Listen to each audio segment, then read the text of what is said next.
BBOR Black Box Online Radio, coming to you from West Virginia. BlackBoxNed88 on Instagram for the bonus podcast.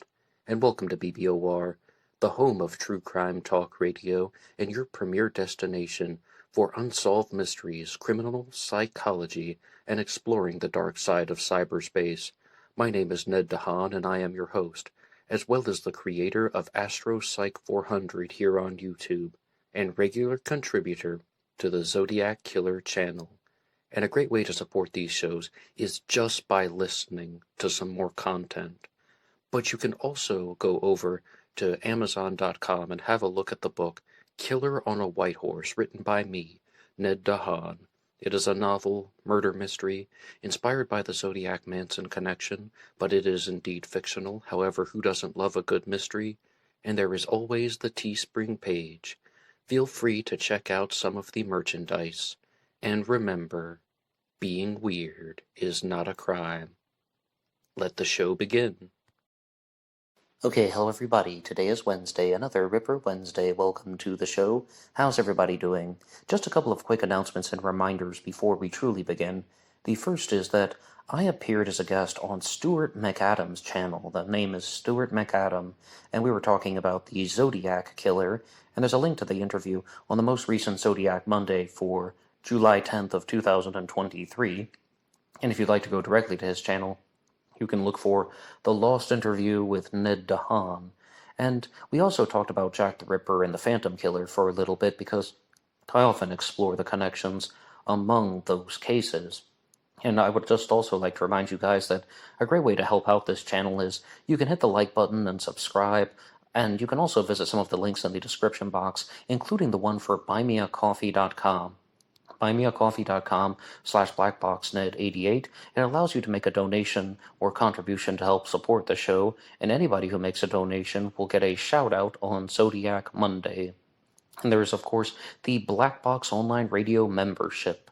And this gives you access to bonus features and bonus content, and I'm going to update the list of the bonus features because I'm going to be adding in a members-only podcast that's going to come out at least once a month, which I'm hoping will be a direct response to questions and comments from you guys. And because it's going to be members only and done via private YouTube videos, I hope people will feel free to ask any question under the sun or in the darkness.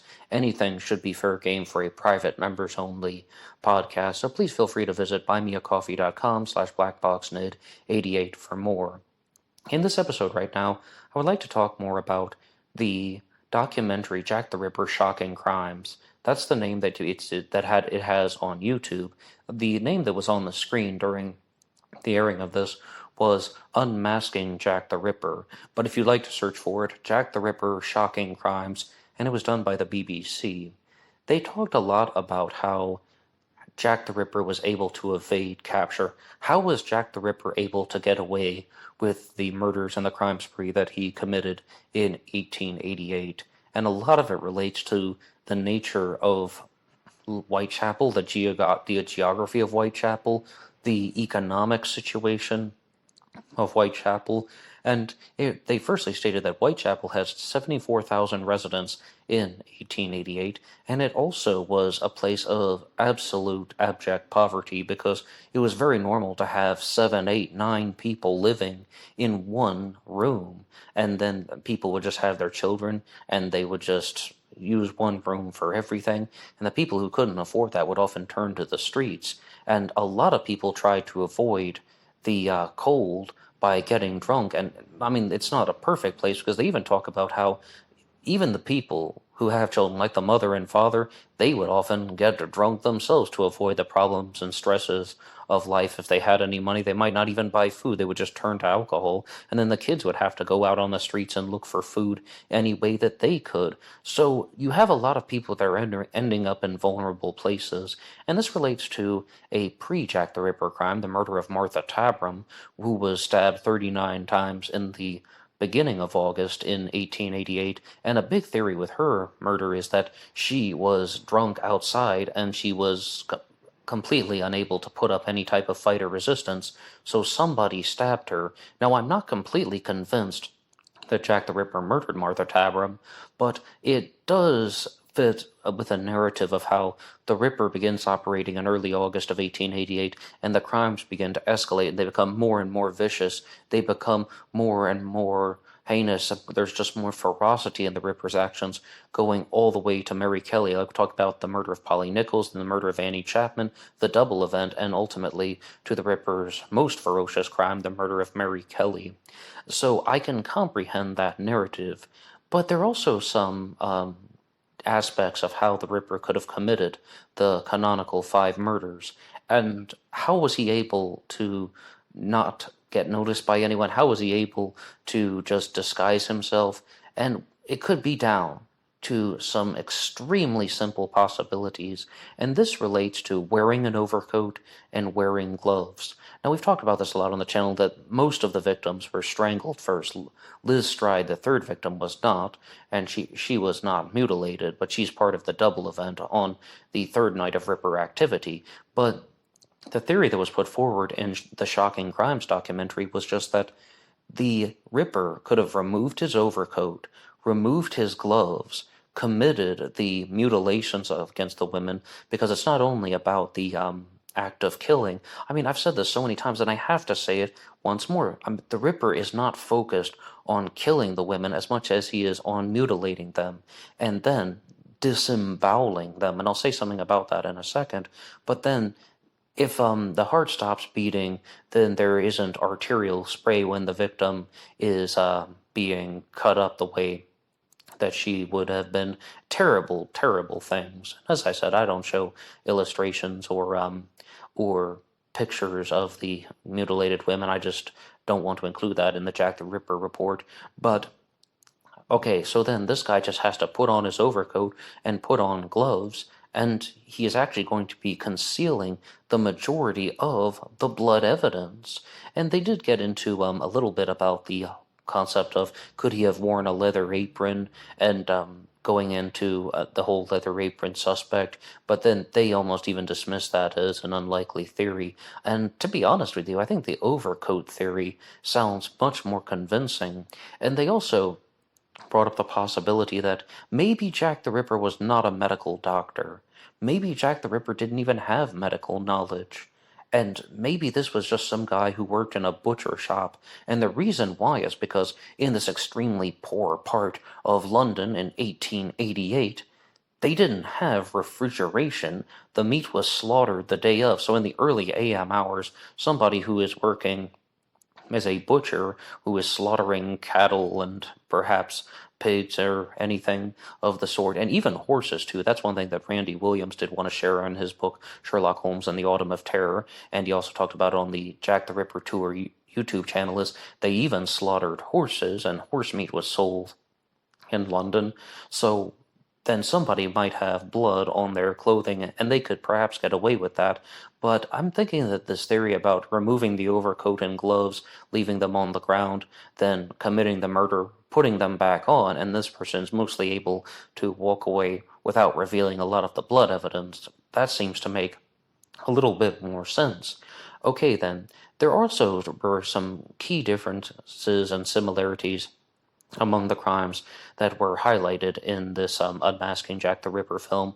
Firstly, it relates to the murder of Annie Chapman, and I haven't talked about her too much on these Jack the Ripper reports, and they wanted to point out that she wasn't only mutilated, the Ripper also pulled out her intestines and threw them over her shoulder. With another Ripper victim, Catherine Eddowes, her intestines were also pulled out and thrown over the shoulder.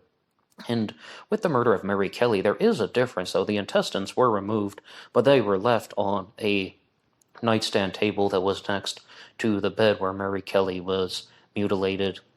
So I think that this is an enormous strike against the Ripper hoax theory, because it shows that the crimes were committed in somewhat of a similar way. And let's be clear, between the murder of Annie Chapman and the murder of Catherine Eddowes, there's the murder of Liz Stride, and the going theory is that she was killed by the Ripper, but her body wasn't mutilated because he got interrupted in some way, so he went on to find another victim, Catherine Eddowes, but her throat was slashed, and then he got out as quickly as he could, and it even states in the Saucy Jackie postcard that the first one squealed a bit, so he had to go find another victim, meaning that either she was making noise or somebody interrupted what the Ripper was trying to do, and that's why her body wasn't disemboweled. Now, in the Shocking Crimes documentary, they said Liz Stride was lucky because she wasn't mutilated, and I have to disagree with that completely. Now, this might seem kind of low, or this might seem like something that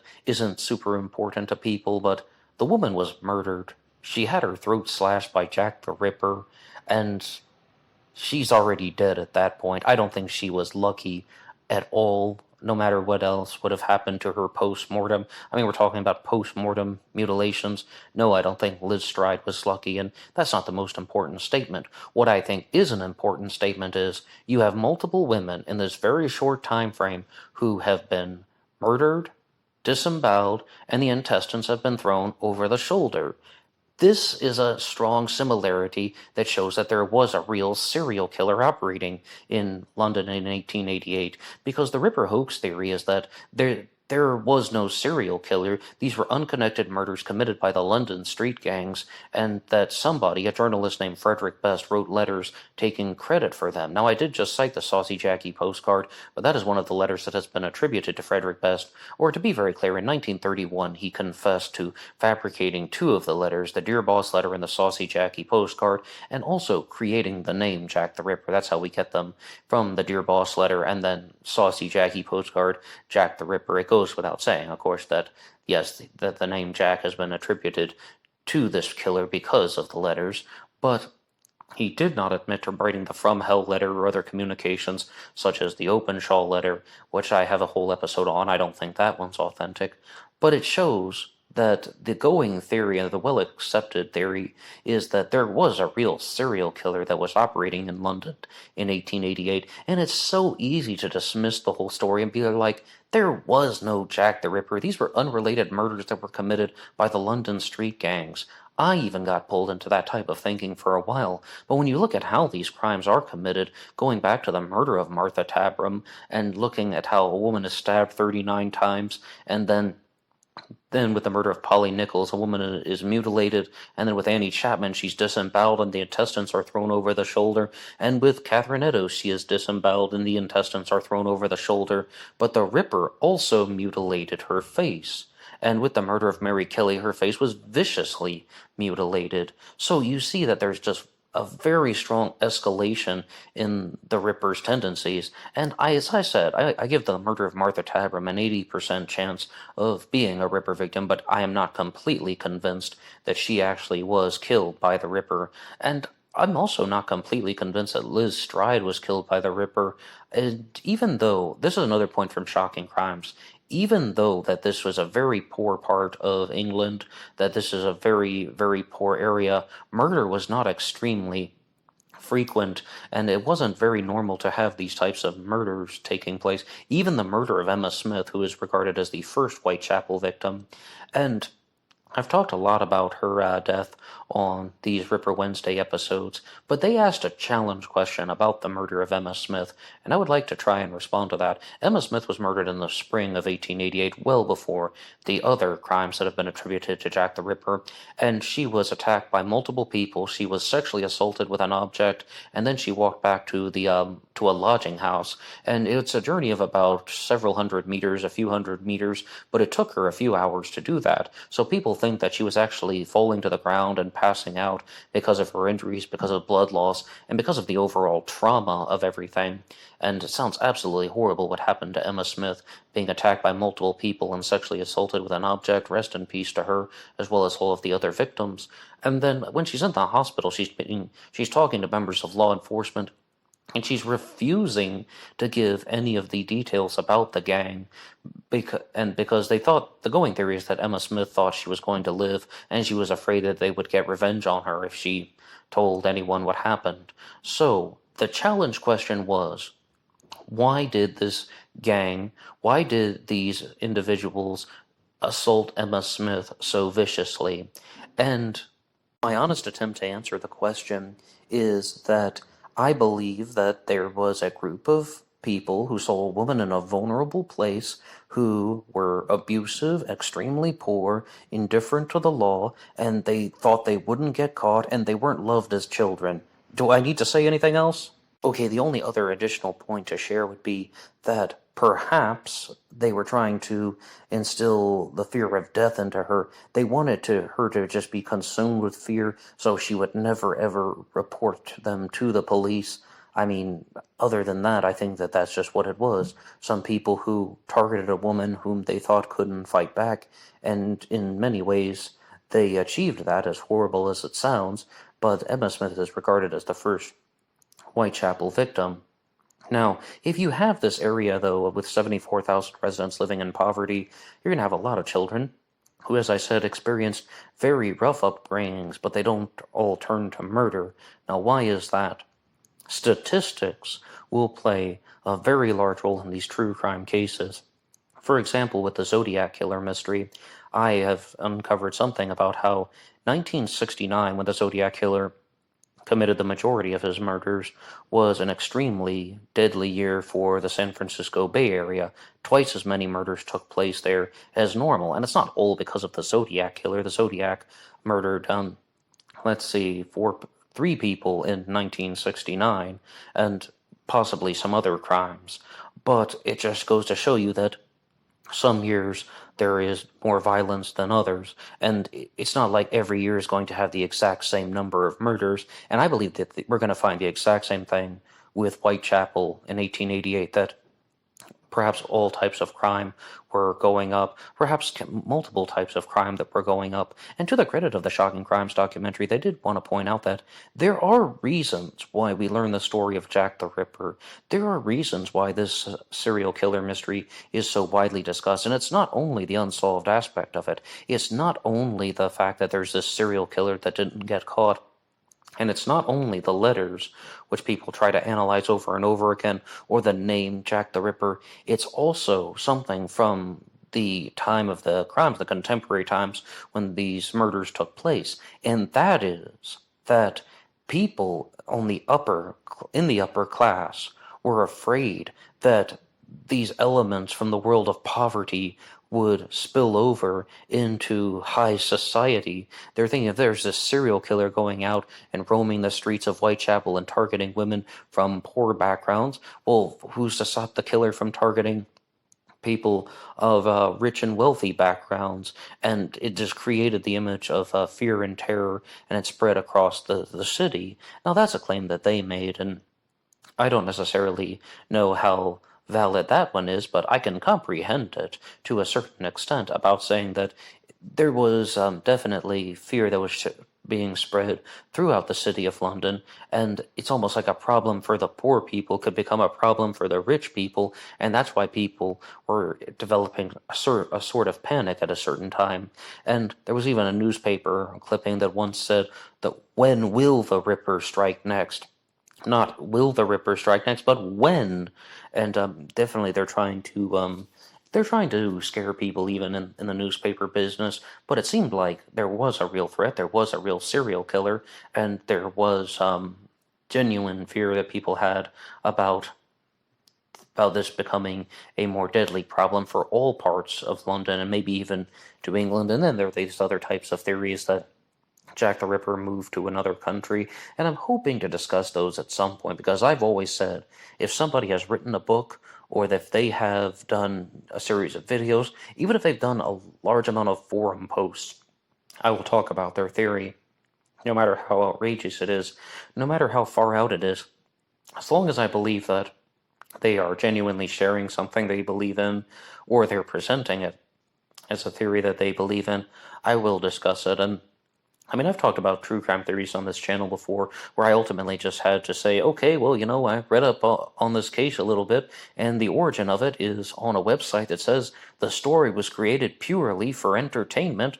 All right, end of discussion. I'm not really going to investigate that one. anymore. I mean, I will look at it for the entertaining aspect of it. I mean, if it's just a fake story that somebody made up, okay, well then it's a horror story then, and that's perhaps something that we can discuss in a different way. But on the notion of challenge questions relating to history and historical fiction, there was a poster that I found for the 1959 Jack the Ripper movie, and it asked the question, why were all of Jack the Ripper's victims ladies of the night? Now, some people insist that not all of the victims of Jack the Ripper were prostitutes or ladies of the night, or that maybe even all of them were not actually prostitutes, that's just a common misconception that people had about these women.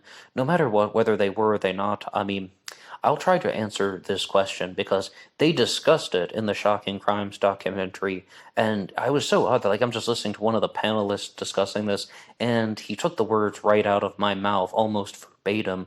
And what did Jack the Ripper have some type of animosity toward prostitutes? I'd say no, absolutely not. Did he have some type of animosity toward women? I'd say yes, absolutely yes, because it appears that women were the target of Jack the Ripper, that this was a serial killer who specifically wanted to go after females, and he didn't necessarily care too much about their occupation. I just believe he went after women who were in a vulnerable place, who were out on the streets late at night, and with the exception of Mary Kelly going into going indoors. And again, that's a theory that gets discussed very frequently, that Mary Kelly is a victim who was murdered indoors. And the reason why some people think is that after the double event where he's trying to murder Liz Stride, he was interrupted, so he couldn't complete what he was trying to do. So that's why the final victim, Mary Kelly, was murdered indoors. He didn't want to take that risk again. As you can see, there's a very strong single perpetrator narrative. But in regards to people who knew Mary Kelly, there's a Jack the Ripper suspect named Joseph Barnett, whom was not mentioned and featured in the documentary, but I think a lot of the observations that were shared by the panelists have some connection to Joe Barnett. And firstly, sometimes he's reported as being the ex-boyfriend of Mary Kelly. I was reading that on one website that he's just listed as her ex-boyfriend. But when I did the episode on him as a Jack the Ripper suspect, he was presented as her former roommate, and it's possible that he had some type of physical relationship with her, but he was not presented as as being in a committed relationship with her. And it's not like these things are documented on video, and we can't exactly go back and ask Joseph Barnett what happened, but it was reported that he got into an argument with Mary Kelly on October 30th, and it relates to the whole theory of he was Jack the Ripper because he was obsessed with her. The idea that Mary Kelly is the clue to everything, and this is also very, very prevalent in the Zodiac Killer mystery, the idea that Darlene Ferrin was the clue to everything, another female victim who was killed by the Zodiac. But with Mary Kelly, he had this fixation on her, so he's murdering other women because he's acting out the fantasy of killing Mary Kelly up to the point where he actually does indeed go through with the murder of Mary Kelly. The evidence against Joseph Barnett is that he was talked to by the police, he was investigated, he was looked into, and they let him go. They didn't seem to find anything. But the points that I said in the Shocking Crimes film that match up with Joseph Barnett is when they talk about how it's possible that the Ripper did not have an anatomical knowledge, or that the Ripper was not a medical doctor. Some people insist that Jack the Ripper had to have been a medical doctor. How else would you pull out a kidney? How else would you pull out the intestines if you didn't have anatomical knowledge? Very simply, they think that the Ripper was just stabbing a woman and just grabbing her and pulling at anything that he could have, and that pulling out the kidney was not intentional. Pulling out the intestines was just a byproduct of the Ripper's madness, and that it wasn't specifically done that way. And somebody like Joseph Barnett would have had a lot of opportunities to do so. He worked in a fish market. He's cutting up fish with a knife all day. And I mean, that also, I think, is a point in favor of Joseph Barnett being the Ripper. Now, the points that I'm just very nervous about is I don't like this theory that he's just acting out the fantasy of killing Mary Kelly because over and over again, because I don't know if that's the most convincing explanation, and he's just taking out his rage on her, on other women, and then ultimately he does go after her. If Mary Kelly hadn't been so viciously mutilated, I would think that Joseph Barnett should be the prime suspect in the Ripper mystery, but it appears that there is a serial killer who had some type of escalating behavior, and that just, I'm not sure is completely consistent, but Joseph Barnett did very closely match the psychological profile created by John Douglas. He was 30 years old when they estimated that the Ripper was late 20s, early 30s, an estimation that I do agree with, mind you. I mean, I can even go as early as saying mid 20s, maybe even early 20s if you look at a suspect like Aaron Kosminski, who was 23, because I think Kosminski's a reasonable suspect. But Joseph Barnett was 30 years old. He worked in a fish market. He's cutting up fish all day. He's good with a knife. He had a speech impediment, and they also think that the Ripper might have had some type of speech impediment. And it's very frequent that serial killers would have that. And the exact one was echolalia, when someone would say a word, then he would repeat the word back. Or echolalia can even relate to a single sound. Verbiage, I think, is the you repeat verbiage in some ways, and I think you guys can get the idea. So I have a lot of doubts about Joseph Barnett as a Ripper suspect, but I also have a lot of strong suspicions, particularly to the fact that he has a known connection to one of the victims, the final victim. And this the idea that Mary Kelly is the target, and it was all about her, just his hatred of women, boiled over because of an obsession of her. Okay, I can grasp that. But there is another Ripper suspect that I've thought more highly of, and his name is Francis Thompson, and he's the subject of the book Jack the Ripper, The Works of Francis Thompson by Richard Patterson. And the reason why is because, I mean, Francis Thompson was not a medical doctor. He was a failed doctor. He was a very intelligent person, but an underperformer. He lived 18 kilometers from Whitechapel, so he could have committed all of these crimes. He was a failed doctor, a failed priest, and ended up being an instrument inspector in a factory that made things like scalpels and such. I think what we would call a quality control inspector. And as I said, very, very intelligent person, because he goes on to become a famous poet, and his poems do contain morbid imagery. And I mean, I could be completely wrong about everything. Richard Patterson could be completely wrong about everything. But it does go to show that, I mean, someone who has a reasonable understanding of anatomy committed this crime, even though he's not a practicing medical doctor. The whole thing about how this gifted underperformer wanted revenge on society because his life didn't turn out the way he wanted, and someone who has this twisted and demented thinking, but is also somewhat skillful, aware, and creative even. And I hate to call the Ripper creative, but that is ultimately what I do think, that the Ripper had some awareness of his mental faculties. If this whole theory about removing the overcoat and the gloves is true, then this is not someone who was innocent because of mental defects. It's not someone who was so psychotic that they weren't aware of what they were doing.